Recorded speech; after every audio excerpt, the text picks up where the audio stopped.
بسم اللہ الرحمن الرحیم۔ السلام علیکم۔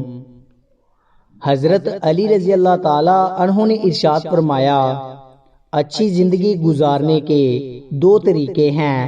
نمبر 1، جو پسند ہے اسے حاصل کر لو، یا پھر جو حاصل ہے اسے پسند کر لو، یعنی قناعت اختیار کرو۔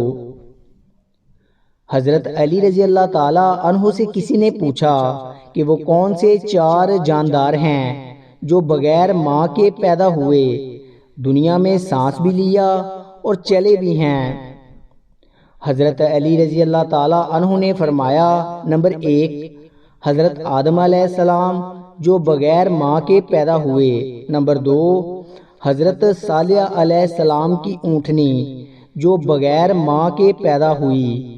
اور نمبر 3، حضرت موسیٰ علیہ السلام کا عصا مبارک۔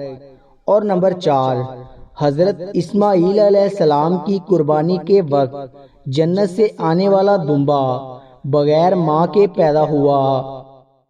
اللہ تعالیٰ کے خوف سے گرنے والا آنسو بے شک چھوٹا ہی کیوں نہ ہو، لیکن اس میں اتنی طاقت ہوتی ہے کہ وہ سمندر کے برابر گناہ مٹا دیتا ہے۔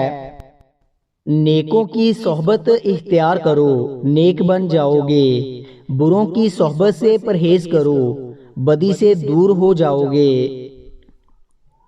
اگر کوئی تمہارا دل دکھائے تو ناراض نہ ہونا، کیونکہ قانون قدرت ہے، جس درخت کا پھل زیادہ میٹھا ہوتا ہے اسے لوگ زیادہ پتھر مارتے ہیں۔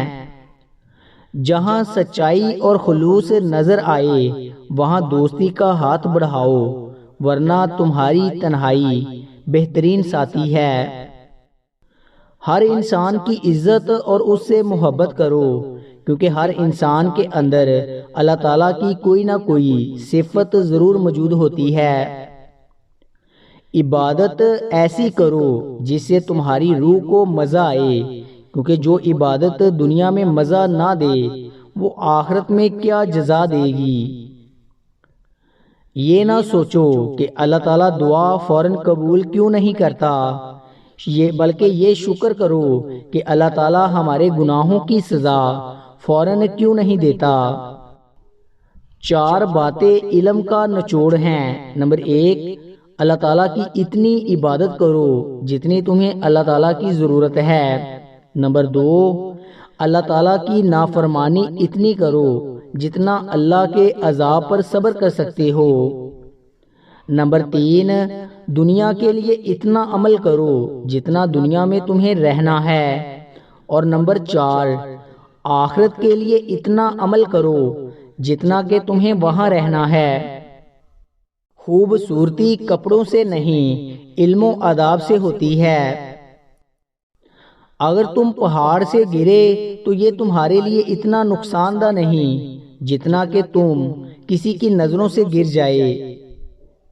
جو تمہیں خوشی میں یاد آئے سمجھو تم اس سے محبت کرتے ہو، اور جو تمہیں غم میں یاد آئے تو سمجھو وہ تم سے محبت کرتا ہے۔ تمہاری وہ خاموشی جس کے بعد تم سے بات کرنے کی خواہش پیدا ہو جائے تمہارے اس کلام سے بہتر ہے جس کے بعد تم کو خاموش کر دیا جائے۔ جس کا رابطہ اللہ کے ساتھ ہو وہ ناکام نہیں ہوتا، ناکام وہ ہوتا ہے جس کی امیدیں دنیا سے وابستہ ہوں۔ اپنے دشمن کو 1000 موقع دو کہ وہ تمہارا دوست بن جائے، لیکن اپنے دوست کو ایک موقع نہ دو کہ وہ تمہارا دشمن بن جائے۔ دولت مٹی کی طرح ہوتی ہے اور مٹی کو پاؤں کے نیچے رہنا چاہیے۔ اگر سر پر چڑھاؤ گے تو قبر بن جائے گی، اور قبر زندہ انسانوں کے لیے نہیں ہوتی۔ انسان اپنی توہین معاف کر سکتا ہے، بھول نہیں سکتا۔ کبھی نہ گرنا کمال نہیں، بلکہ گر کے سنبھل جانا کمال ہے۔ اگر ایک گالی تم غصے یا مذاق میں دیتے ہو تو اپنی قبر میں ایک بچھو پیدا کر لیتے ہو۔